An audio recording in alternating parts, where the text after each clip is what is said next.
To je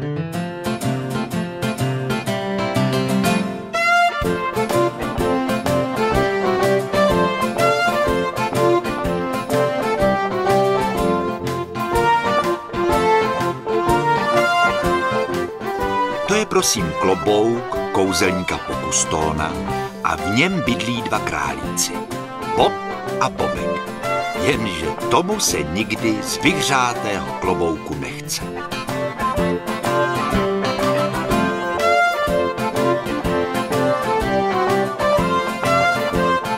Vstáváme, Bobku, vstáváme, cvičíme.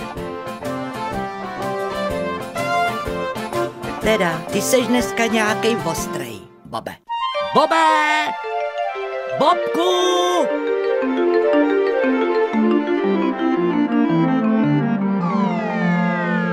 Jau, vajs.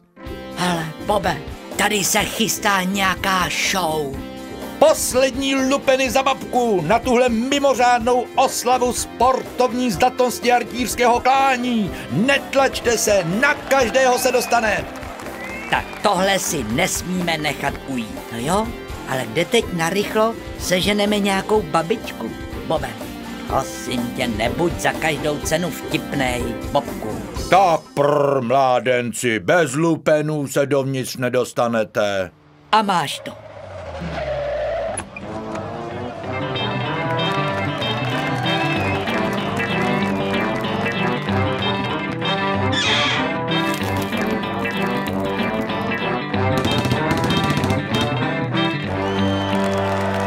Vidíš, Bobku, co dělá sport s lidským tělem?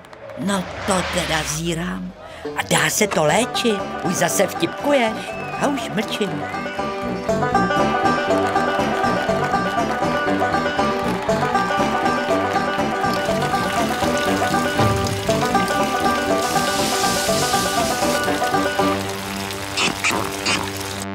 Bobku, za mnou! Dámy a pánové, dovolte, abych vám představil naše borce. V levém rohu Tonda Kladivovo.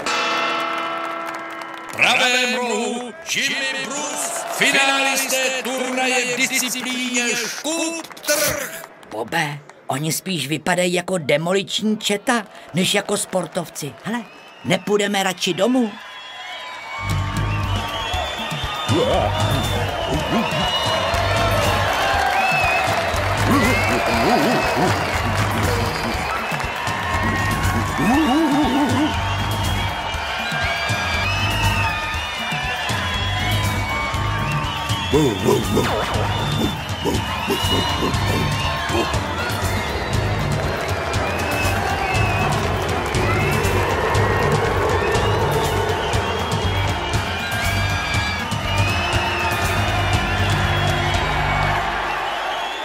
Bobku, mám obavy, že jsi měl pravdu.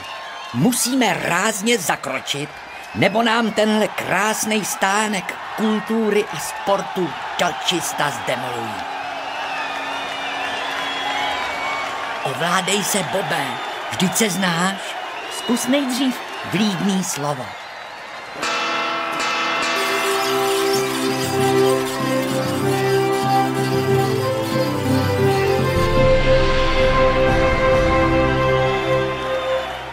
Jedna, dvě, tři. Hele, lidi, občané!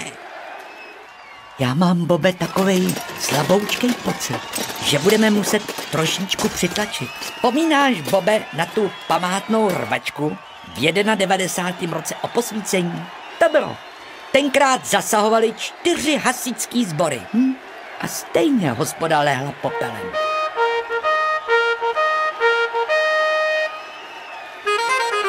Ono není nad pořádnej špric.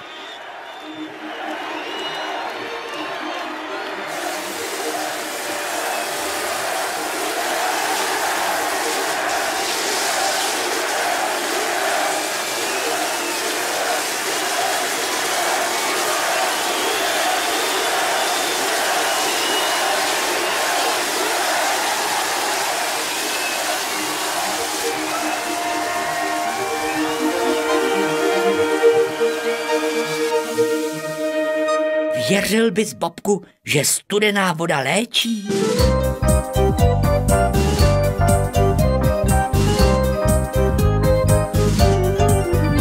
Hele, Bobe, nebyla ta voda moc studená?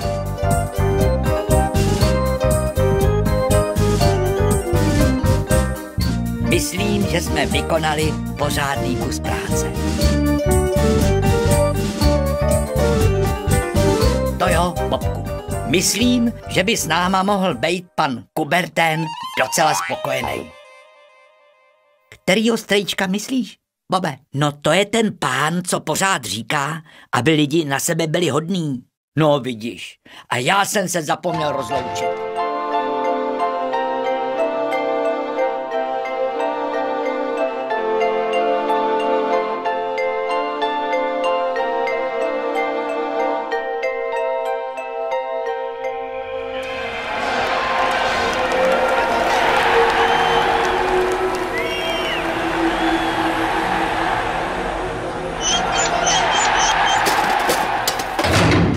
Malí děti.